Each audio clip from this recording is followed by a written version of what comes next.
السلام علیکم دوستو، ویڈیو دیکھنے سے پہلے ہمارے اس چینل کو ضرور سبسکرائب کر لیں اور نیچے موجود بیل آئیکن کو ضرور کلک کر لیں تاکہ ہماری ہر آنے والی ویڈیوز باقاعدگی سے آپ کے پاس پہنچتی رہے۔ صدقہ فطر کا بیان۔ رسول اللہ صلی اللہ علیہ وسلم نے فرمایا، بندے کا روزہ آسمان و زمین کے بیچ میں رکا رہتا ہے جب تک کہ صدقہ فطر ادا نہ کر دے۔ مسئلہ صدقہ فطر واجب ہے، عمر بھر اس کا وقت ہے، یعنی اگر ادا نہ کیا ہو تو اب ادا کر دے۔ ادا نہ کرنے سے ساقط نہ ہوگا، نہ اب ادا کرنا قضا ہے، بلکہ اب بھی ادا ہی ہے، اگرچہ سنت عید کی نماز سے پہلے ادا کر دینا ہے۔ سنت کیا ہے؟ عید کی نماز سے پہلے ادا کر دینا، اور رمضان میں بھی ادا کر سکتے ہیں۔ بعض صحابہ کرام پہلے ہی ادا کر دیا کرتے تھے تاکہ غریب مسلمان صحیح معنی میں عید کی پہلے سے ہی تیاریاں کر لیں۔ اب آپ عید کے دن ہی ادا کر رہے ہیں، اگر ان کو کپڑے بنانے تھے تو ذرا سوچو کہ اس ٹائم کہاں سے وہ کپڑے خرید کر لائیں گے۔ اور اگر سمجھے آج کل وہ زمانہ چل رہا ہے کہ سلائے مل جاتے ہیں، وگرنہ ایسا وقت تھا کہ سلائے نہیں ملتے تھے، ریڈی میڈ کپڑے، سمجھ رہے ہیں؟ تو پھر سلوانے میں بھی وقت لگتا ہے، سینے میں بھی وقت لگتا ہے، تو بہت ساری باتیں ہیں، اس لیے جتنی جلدی ہو سکے اس کام کو کر لینا چاہیے۔ عید کے دن صبح صادق شروع ہوتے ہی صدقہ فطر واجب ہو جاتا ہے، لہذا جو شخص صبح صادق سے پہلے مر گیا یا فقیر ہو گیا تو اس پر صدقہ فطر واجب نہ ہوا۔ مسئلہ صبح صادق شروع ہونے کے بعد جو بچہ پیدا ہوا یا جو کافر مسلمان ہوا یا جو فقیر غنی ہوا، اس پر صدقہ فطر واجب نہ ہوا۔ صبح صادق شروع ہونے سے پہلے کافر مسلمان ہو گیا یا بچہ پیدا ہوا یا جو فقیر تھا وہ غنی ہو گیا تو صدقہ فطر واجب ہے۔ جو صبح صادق شروع ہونے کے بعد مرا اس پر صدقہ فطر واجب ہے۔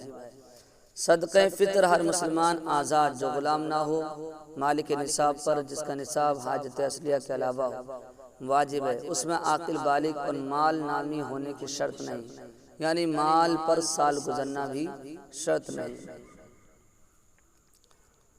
اور صدقہ فطر کی مقدار کے بارے میں آیا ہے کہ گیہوں یا اس کا آٹا، ستو آدھا سا، کھجور یا منقع یا جو، یا اس کا آٹا یا ستو ایک سا۔ گیہوں اور جو دینے سے ان کا آٹا دینا افضل ہے، اور اس سے بھی افضل یہ ہے کہ قیمت دے، چاہے گیہوں کی قیمت دے یا جو کی یا کھجور کی، مگر گرانی یعنی مہنگائی میں خود ان چیزوں کا دینا، قیمت سے دینا، قیمت دینے سے افضل یعنی اچھا اور بہتر ہے۔ اور اگر خراب گیہوں یا جو کی قیمت دی تو اچھے کی قیمت سے جو کمی پڑے وہ پوری کرے۔ سا کا وزن اعلیٰ درجے کی تحقیق اور احتیاط یہ ہے کہ سا کا وزن 351 روپیہ بھر ہے، اور نصف سا کا وزن 175 روپیہ 98 بھر اوپر ہے۔ فتاوی رضویہ، یعنی اسی بھر کے نمبری سیر سے جو آج کل ہندوستان کے اکثر بڑے شہروں میں رائج ہے، ایک سا 4 سیر 6.25 چھٹاک کا ہوتا ہے، اور آدھا سا 2 سیر 3.25 چھٹاک کا ہوتا ہے۔ آسانی اور زیادہ احتیاط اس میں ہے کہ گیہوں 2.25 سیر نمبری اور جو 4.5 سیر نمبری ایک ایک شخص کی طرف سے دیں۔ صدقہ فطر کس کو دیں؟ صدقہ فطر کے مصارف وہی ہیں جو زکوٰۃ کے ہیں، جن کو زکوٰۃ دینا جائز ہے ان کو صدقہ فطر دینا بھی جائز ہے۔ یہاں پر میں ایک بات اور سمجھاتا چلوں، آج کل امیر غریب سب ایک ہی پلڑے میں شامل ہو جاتے ہیں، یعنی سبھی لوگ گیہوں سے صدقہ فطر ادا کرتے ہیں، لیکن جب لینے والی بات آتی ہے سمجھے تو پھر غریب الگ ہو جاتے ہیں اور امیر الگ ہو جاتے ہیں، لیکن جب دینے والی بات آتی ہے تو سوچتے ہیں کہ کم میں ہی کام چل جائے۔ یاد رکھیں اللہ تعالیٰ نے، اللہ کے رسول صلی اللہ علیہ وسلم نے ان 3 چیزوں سے، خاص کر کیا، گیہوں، جو، یہ 4 چیزیں ہیں، منقع اور کھجور، کیا کیا ہے؟ گیہوں، جو، منقع اور کھجور، ان چاروں چیزوں کو شامل فرمایا ہے۔ ان چاروں میں سے کسی چیز سے بھی ادا کرو گے صدقہ فطر ادا ہو جائے گا۔ لیکن ساتھ ہی ساتھ اللہ تعالیٰ نے قرآن پاک میں چوتھے پارے کی شروع ہی آیت میں فرمایا لن تنالوا البر حتى تنفقوا مما تحبون، کہ تم اس وقت تک نیکی کی لذت حاصل نہیں کر سکتے، اس وقت تک تم نیکی کا مزہ نہیں چکھ سکتے، نیکی کے مزے تک نہیں پہنچ سکتے۔ کب تک؟ جب تک تم اپنی پسندیدہ چیز اللہ کی راہ میں خرچ نہ کرو۔ نیکی کا مزہ جبھی آئے گا، نیکی کا مزہ جب ملے گا جب تم اپنی پسندیدہ چیز اللہ کی راہ میں خرچ کر دو۔ ایک غریب ہے وہ گیہوں پسند کر لے گا، لیکن امیر ہے، سمجھ رہے ہیں، وہ گیہوں پسند کرے گا کھجور کے مقابلے، منقے کے مقابلے وہ کھجور پسند کرے گا۔ سمجھ رہے ہیں نہیں سمجھ رہے ہیں؟ تو جو امیر ہیں جن کو اللہ تعالیٰ نے دیا ہے اسی کا دیا ہوا ہے، اسی کے دیے میں سے اگر تم راہ خدا میں خرچ کرو گے تو تمہارے پاس سے کیا جا رہا ہے۔ قرآن پاک میں سورہ منافقین میں آتا ہے کہ بندہ جب دنیا سے جائے گا، اس کا موت کا وقت قریب آئے گا، تو اللہ کی بارگاہ میں عرض کرے گا باری تعالیٰ تو نے مجھے چند لمحوں کی مہلت کیوں نہ دے دی؟ اگر تو مجھے چند لمحوں کی مہلت دے دیتا تو میں اللہ کی راہ میں صدقہ کرتا، وَأَكُن مِّنَ الصَّالِحِينَ، اور میں نیک لوگوں میں سے ہو جاتا۔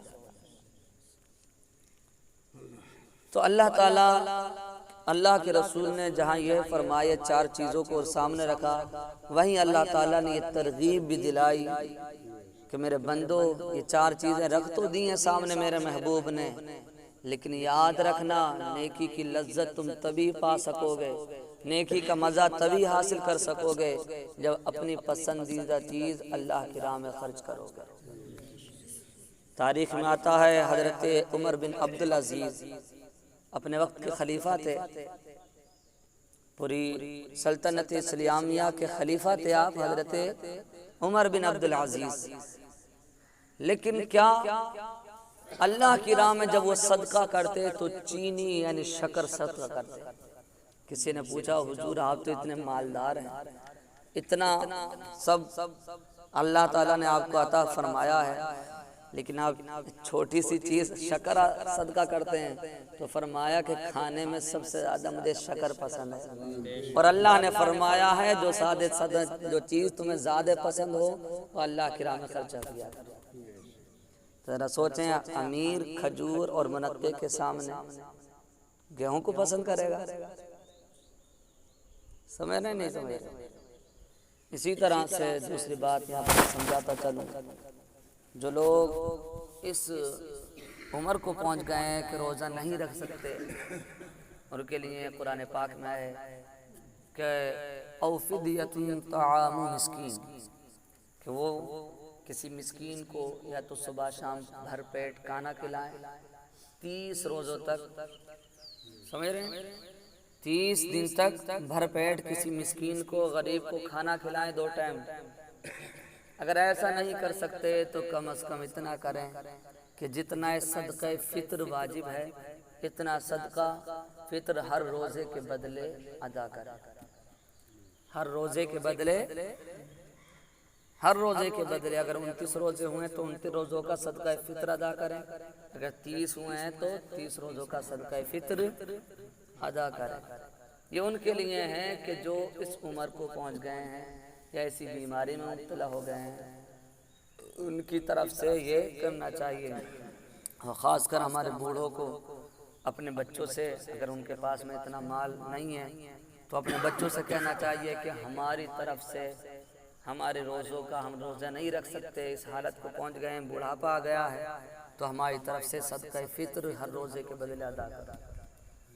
تو منیمم صدقہ فطر تمہیں بالکل صاف لفظوں میں بتائیں تو علماء حق کا اس میں اختلاف ہے، لیکن زیادہ تر علماء اہل سنت فرماتے ہیں کہ 2 کلو 45 گرام ہر فرد کی جانب سے، ہر بچے کی جانب سے، ہر شخص کی جانب سے کتنا؟ 2 کلو 45 گرام۔ اس کی منیمم قیمت اگر لگائی جائے تو زیادہ سے زیادہ لگانا چاہیے، کم سے کم نہیں لگانا چاہیے، تاکہ زیادہ تو پہنچ جائے کم نہ رہ جائے۔ تو 50 روپے تو بیٹھ جاتی ہے، 50 روپے میں کم نہیں ہو سکتی، زیادہ ہو جائے۔ 2 کلو 45 گرام اگر اس کی قیمت لگائیں تو 50 روپے زیادہ تو بیٹھتے ہیں، لیکن کم، یہ اپنے اپنے علاقے کی بات ہے، میں اس علاقے کی بات کر رہا ہوں۔ کہیں گیہوں بہت مہنگا ہے، کہیں بہت سستا ہے، تو جہاں جس طرح سے ہے وہاں اسی طرح سے قیمت لگائی جائے گی۔ سمجھ رہے نا؟ سمجھ رہے؟ ہندوستان کے اندر اگر 20 کو ہے تو پاکستان کے اندر کیا پتہ 30 کو، کچھ پتہ ہے؟ اور کسی دیش میں چلے جائیں، امریکہ وغیرہ چلے جائیں تو 40 کو، کچھ پتہ نہیں۔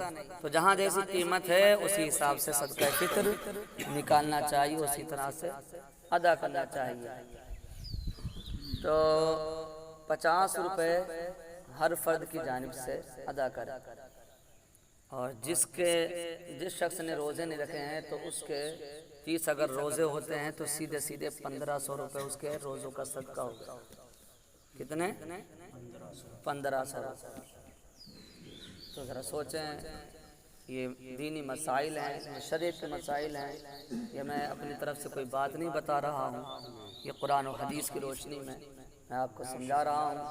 ہمارا کام سمجھانا ہے، وگرنہ ہم بتاتے ہی ہیں، کیونکہ کل قیامت کے دن کہیں اللہ تعالیٰ پوچھنے نہ لگے کہ نہ ادھر ادھر کی تو بات کر، یہ بتا کہ قافلہ کیوں لٹا، ہمیں رہزنوں سے غرض نہیں، تیری رہبری کا سوال ہے۔ اللہ تعالیٰ نے رہبر بنایا ہے، اس کی عطا سے ہمیں جو کچھ علم ملا ہے، جو کچھ پیغام خداوندی ہم تک پہنچا، پیغام رسول ہم تک پہنچا، ہم یہ چاہتے ہیں کہ اللہ اس کے رسول کا کلمہ پڑھنے والوں تک اس پیغام کو پہنچایا جائے۔ اللہ تعالی ہم سب کو دین کی سمجھ عطا فرمائے، دینداری کا جذبہ عطا فرمائے، ہر طرح کی برائیوں سے دور